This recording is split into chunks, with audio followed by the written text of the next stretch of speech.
पुर, नेक्स्ट जो organic theory में इनका राज्य का अंग है, जो राज्य का सप्तांग 7 अंगों का सिद्धांत है, मैंने पहले ही कहा 7 अंगों का सिद्धांत है, तो इसमें तीसरा अंग है पुर।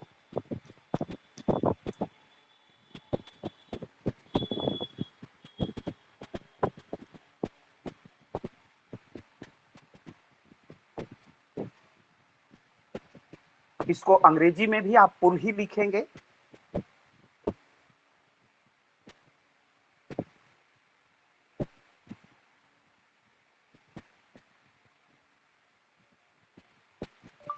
मनु के पुर का अभिप्राय नगर,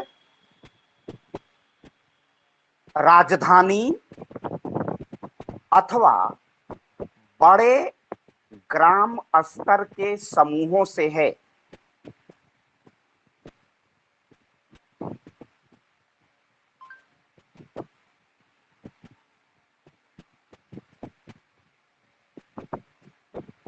मनु के पुर का अभिप्राय,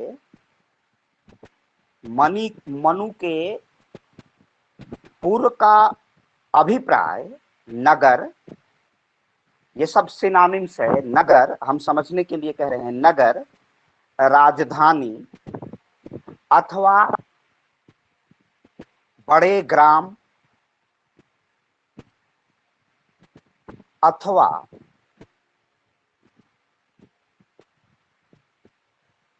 अथवा किले से है, अथवा किले से है। लिख लीजिए तो मैं समझाता हूं।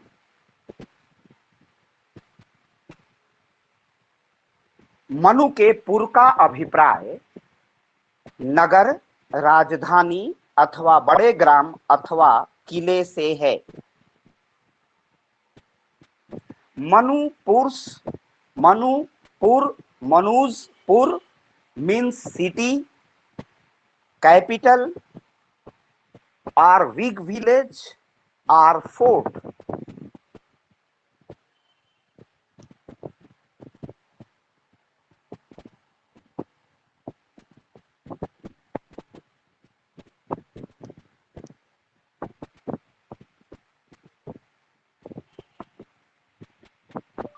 मनु के अनुसार पुर को सदैव सुरक्षित रखने का उत्तरदायित्व राज्य का होता है।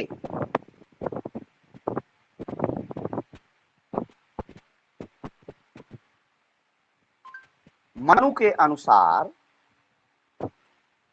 पुर को, मनु के अनुसार पुर को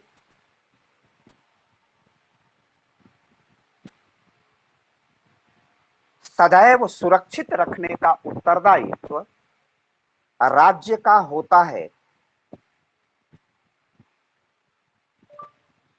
क्योंकि राज्य की सेनाएं पुर में निवास करती हैं।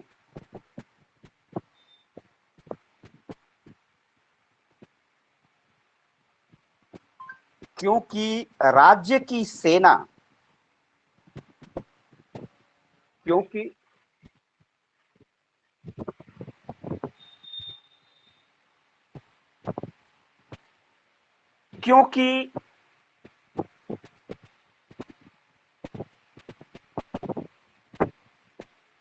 राज्य की सेना पूर्व में,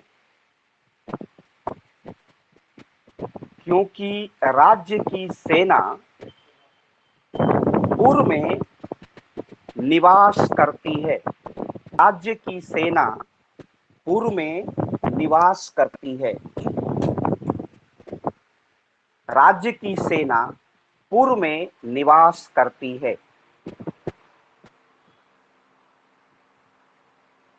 राज्य की सेना पूर्व में निवास करती है।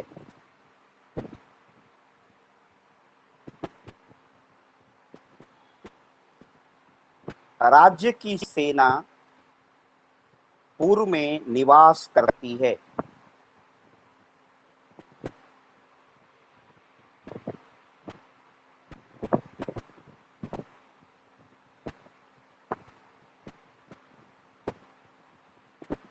राज्य की सेना पुर में निवास करती है। According to Manu, it is the responsibility of the state. It is the responsibility of the state to keep Pur always safe, because the army of the state resides in Pur.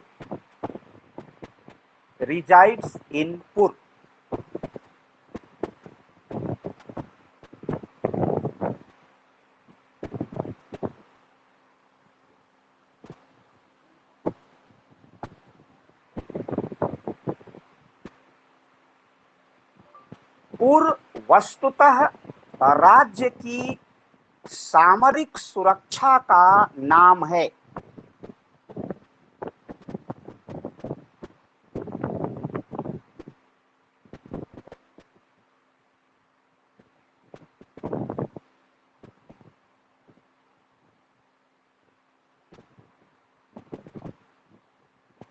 Manu का पुर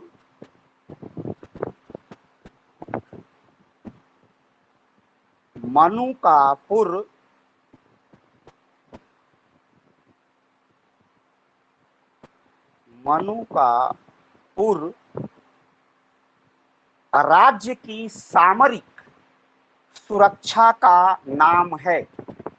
राज्य की सामरिक सुरक्षा का नाम है।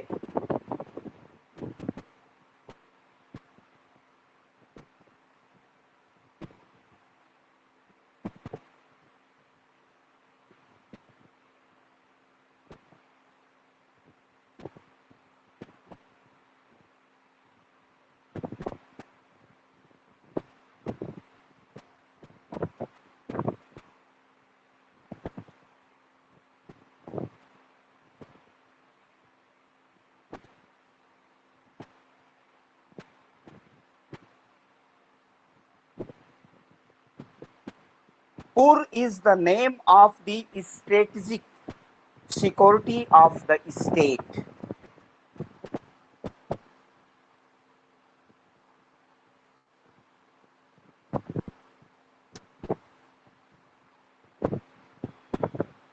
मनु ने कई प्रकार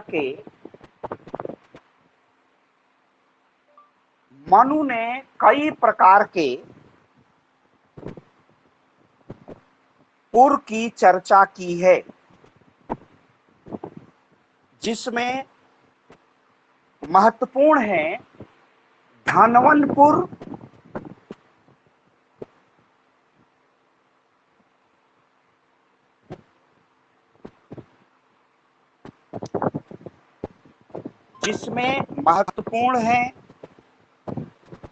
धनवन दुर्ग,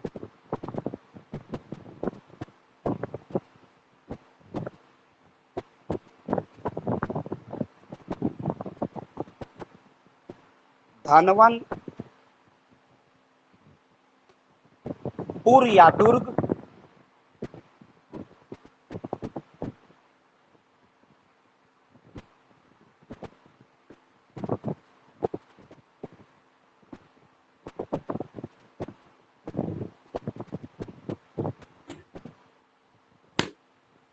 मही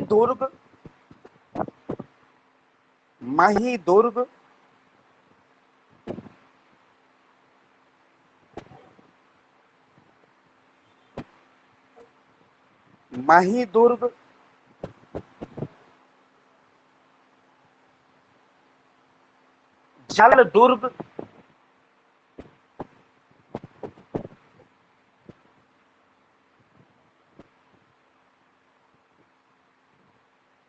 जल दुर्ग, गिरी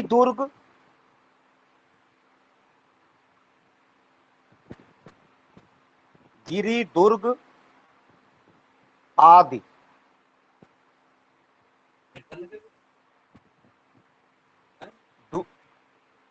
गिरी दुर्ग आदि। कोई बोल रहा है क्या?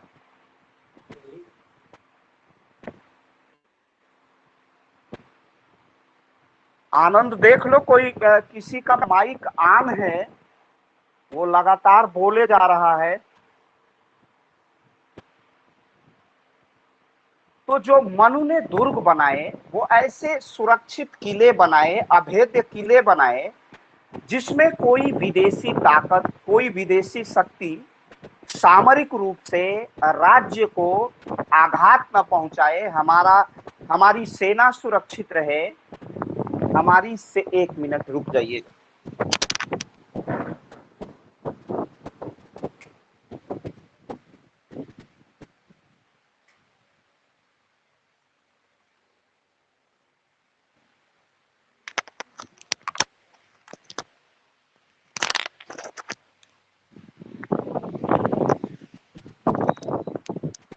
मनु ने दुर्गों की स्थापना इसलिए की ताकि सेना सुरक्षित रहे, राजस्व जो धन संपदा है वो सुरक्षित रहे, राज्य के अधिकारी सुरक्षित रहे, राज्य के सैनिक सुरक्षित रहे, और विदेशी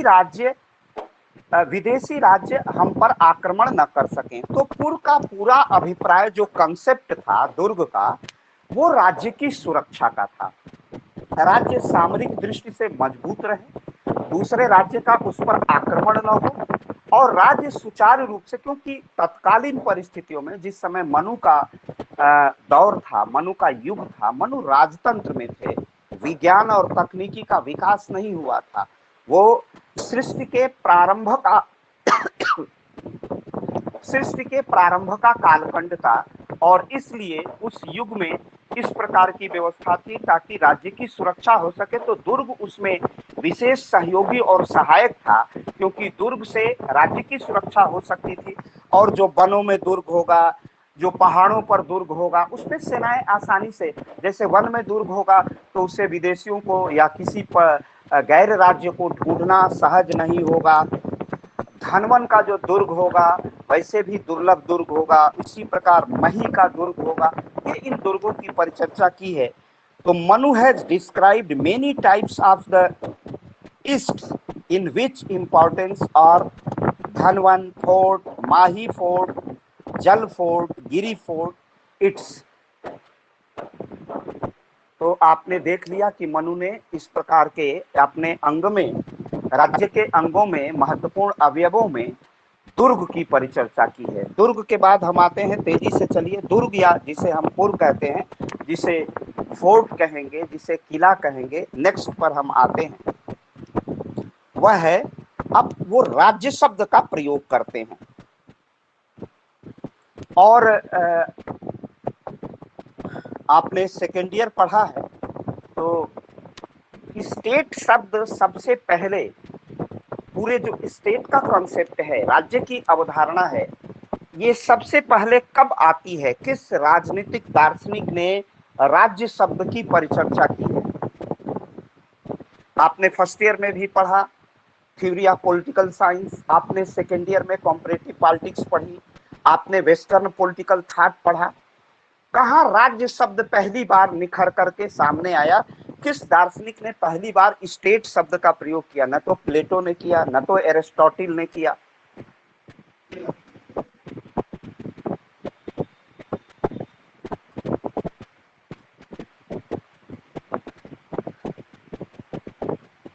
किस दार्शनिक ने पहली बार राज्य शब्द का प्रयोग राजनीति विज्ञान के लिए किया? अरस्तु सर। उसने राज्य का कहीं उल्लेख नहीं किया है। मैकियावेली। Very good.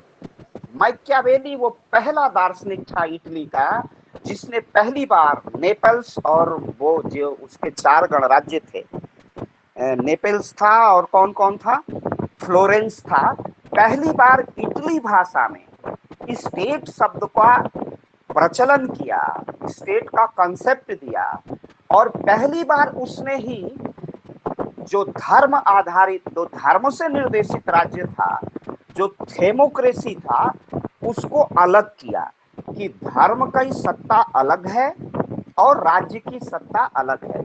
यद्यपि वो ग्लेसियस पहला दार्शनिक है जिसने ये विभाजन किया। आपने western political thought second year में पढ़ा होगा, वो सब्जेक्ट भले नहीं था लेकिन जब आप रेनेसा और रिफॉर्मेशन पढ़ते हैं, जो कि हम लोगों के भी कोर्स में नहीं था, आप लोगों के भी कोर्स में नहीं था, लेकिन जो bifurcation of state and church, जब हम चर्च और राज्य के बीच अंतर करते हैं, तो वो कहता है ना, वो इसके पहले आप लोगों ने उसको पढ़ा होगा, एक्विनास को, थॉमस एक्विनास।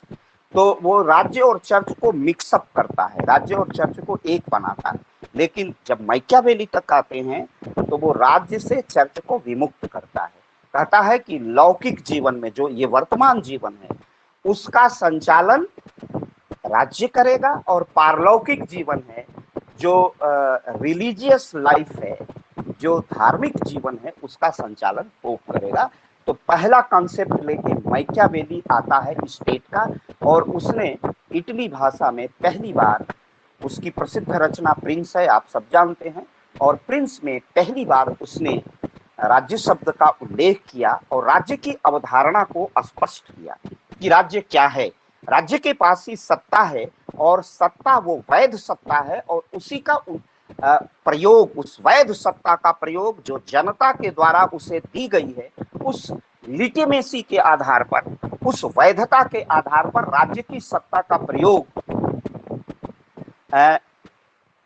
जनता द्वारा, चुनी हुई सरकार के द्वारा या स्टेट के द्वारा। तो इस state is a impliedly concept. राज्य की जो अवधारणा है वह अप्रत्यक्ष अवधारणा है, वह इमेजिंग की, जैसे वो कल पवन कह रहा था ना, इमेजिंग है, वह केवल कल्पना है, क्योंकि भारत राज्य को हम नहीं देख सकते, भारत को हम देख ही नहीं सकते, हम केवल इसकी अनुभूति करते हैं, अनुभव करते हैं कि कश्मीर से कन्याकुमारी तक और तब से कामरूप तक जो ये टेरिटरी है, जो भूक्षेत्र है, इसे हम भारत कहते हैं, इसे हम भारत कहते हैं। इस तरह की अवधारणा वहां दी गई है। अब हम लोगों की संख्या 105 हो गई है, हम 150 से घट के 105 पर आ गए हैं। तो आप ये लिख लीजिए, क्या कहते हैं, इतना लिख लीजिए, कल हम लंबा क्लास लेते हैं, और कल रविवार है, तो क्या 6 बजे के पहले भी पढ़ सकते हैं कि कल भी कोचिंग वोचिंग है? समय ले सकते हैं, सब पहले ले लीजिए, तो 6 बजे के पहले कल बता, तो कल 5 बजे से क्लास लेते हैं, 5 बजे यस से सर, 7, यस सर, 5 से 7 ये समाप्त करके yes sir, okay, thank you, okay sir, thank you sir, thank you for all, yes sir, okay, thank you sir, most welcome, thank you sir, most